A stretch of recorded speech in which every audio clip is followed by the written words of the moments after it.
Hello and welcome to Finbuzz. आज के finance bulletin session में आपका स्वागत है। भारत और अन्य देशों में लेबोरेटरीज और हॉस्पिटल्स को अफोर्डेबल कॉस्ट के साथ साथ क्वालिटी प्रोवाइड करने पर ध्यान देने वाली कंपनी थायरोकेयर टेक्नोलॉजीज के बोर्ड ने एक प्रोफेशनल चीफ एग्जीक्यूटिव ऑफिसर के रूप में अपॉइंट करने के लिए डॉक्टर ए वेल्यूमनी को अधिकृत किया है। बोर्ड ने डॉक्टर ए वेल्यूमनी को managing director, chief financial officer, chief information officer, chief administration officer और चीफ मार्केटिंग ऑफिसर के पद के लिए एक सक्षम कैंडिडेट की पहचान करने के लिए ऑथोराइज किया है। इन्फोएज ने कहा है कि जोमेटो ने टाइगर ग्लोबल मैनेजमेंट से $100 मिलियन और मैकरिची इन्वेस्टमेंट से $60 मिलियन के फंड को जुटा लिया है।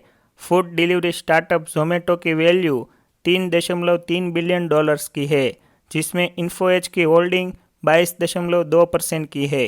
इन्फोएज नौकरी.com, जीवनसाथी.com, 99acres.com और शिक्षा.com जैसे लीडिंग इंटरनेट बिजनेसेस को रन करती है। इसके अलावा इन्फोएज ने इमर्जिंग स्टार्टअप्स जैसे कि zomato.com, policybazaar.com और हैप्पीली अनमेरिड.com जैसे में भी स्ट्रेटेजिक इन्वेस्टमेंट की है। फार्मा कंपनी ग्रेन्यूल्स इंडिया की अमेरिकी सब्सिडरी कंपनी को डेक्समिथाइलफेनिडेट HCl नाम की कैप्सूल को US food and drug administration से अप्रूवल मिल गया है। ध्यान अभाव सक्रियता के विकार से रिलेटेड ट्रीटमेंट में इस कैप्सूल का यूज होता है।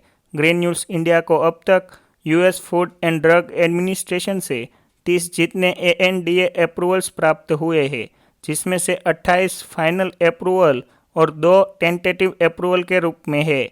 आपकी जानकारी के लिए बता दें कि एब्रीविएटेड न्यू ड्रग एप्लीकेशन यानी कि ANDA में वो डेटा शामिल होता है जो सामान्य दवा की समीक्षा और पोटेंशियल अप्रूवल के लिए US FDA को प्रस्तुत किया जाता है।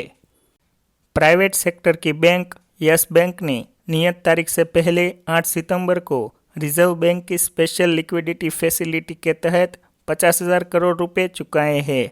बैंक के चेयरमैन सुनील मेहता ने बैंक की एनुअल जनरल मीटिंग में शेयर होल्डर्स को दिए गए संबोधन में कहा है कि स्ट्रॉन्ग कस्टमर लिक्विडिटी इनफ्लोज में हुई बढ़ोतरी से बैंक ने ये रुपए चुकाए हैं। RBI ने इस बैंक को बचाने के लिए रिस्ट्रक्चरिंग स्कीम के एक हिस्से के रूप में स्पेशल फंडिंग सपोर्ट को एक्सटेंड किया था। पिछले कुछ महीनों में बैंक के लिक्विडिटी कवरेज रेशियो में सुधार हुआ है। जून के अंत तक 37% से लिक्विडिटी कवरेज रेशियो 114.1% तक सुधर गया। RBI के नॉर्म्स के अनुसार एक बैंक के लिए मिनिमम लिक्विडिटी कवरेज रेशियो को 80% बनाए रखना होता है। उस हिसाब से यस बैंक की फाइनेंशियल प्रोडक्टिविटी सुधरती हुई दिख रही है। State owned telecom equipment maker ITI को एस्कॉन फेज 4 प्रोजेक्ट के लिए 7,796 करोड़ रुपए का ऑर्डर प्राप्त हुआ है। साल 2017 में ITI को एस्कॉन फेज 4 प्रोजेक्ट के लिए लोवेस्ट बिडर के रूप में घोषित किया गया था। इस प्रोजेक्ट में वेरियस साइट्स और ऑप्टिकल फाइबर नेटवर्क पर कंप्लीट इंफ्रास्ट्रक्चर प्रोवाइड करने के लिए सिविल वर्क्स शामिल है। ये एस्कॉन फेज 4 एक डिफेंस मिनिस्ट्री का प्रोजेक्ट है, जिसको इंडियन आर्मी के लिए ऑप्टिकल फाइबर नेटवर्क और टेलीकॉम इक्विपमेंट्स की सप्लाई, इंस्टॉलेशन और मेंटेनेंस के लिए ITI कंपनी को दिया गया है। देश के डिफेंस के सेक्टर में काम करने वाली कंपनी हिंदुस्तान एरोनॉटिक्स लिमिटेड ने अपने इस साल के जून क्वार्टर के रिजल्ट्स डिक्लेयर कर दिए हैं। कंपनी के रेवेन्यू और प्रॉफिट दोनों में ही गिरावट देखने को मिली।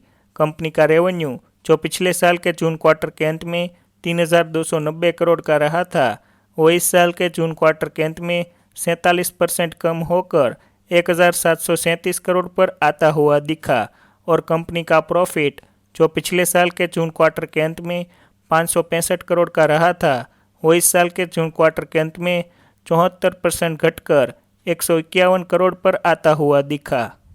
टेलीकॉम कंपनी वोडाफोन आइडिया ने हाल ही में कहा है कि कंपनी 35,000 करोड़ रुपए के फंड को जुटाने की योजना तैयार कर रही है। कंपनी अपने फाइबर बिजनेस और डेटा सेंटर की सेलिंग के जरिए 10,000 करोड़ रुपए जुटाएगी। कंपनी का कहना है कि इक्विटी पोर्शन और डेट इंस्ट्रूमेंट्स को जारी करके और 25,000 करोड़ रुपए जुटाएगी। इस साल के अंत तक फाइबर और डेटा सेंटर के असेट्स को कंपनी बेचना चाहती है। उसके लिए कंपनी ने मर्चेंट बैंकर्स की अपॉइंटमेंट को भी मंजूरी दे दी है। इस असेट्स की सेलिंग से रिलेटेड बातचीत में ब्रुकफील्ड और केकेआर का नाम सामने आ रहा है। आज के इस फाइनेंस बुलेटिन सेशन को सहयोग देने के लिए आपका शुक्रिया। उम्मीद करता हूँ कि आपको ये वीडियो अच्छा लगा होगा। अगर अच्छा लगा है तो इस वीडियो को लाइक और शेयर ज़रूर करें। इसी तरह की स्टॉक मार्केट और फाइनेंस से रिलेटेड जानकारी जानने के लिए हमारे फिनबज़ चैनल को सब्सक्राइब करें और नोटिफिकेशन पाने के लिए बेल आइकन को क्लिक करना ना भूलें।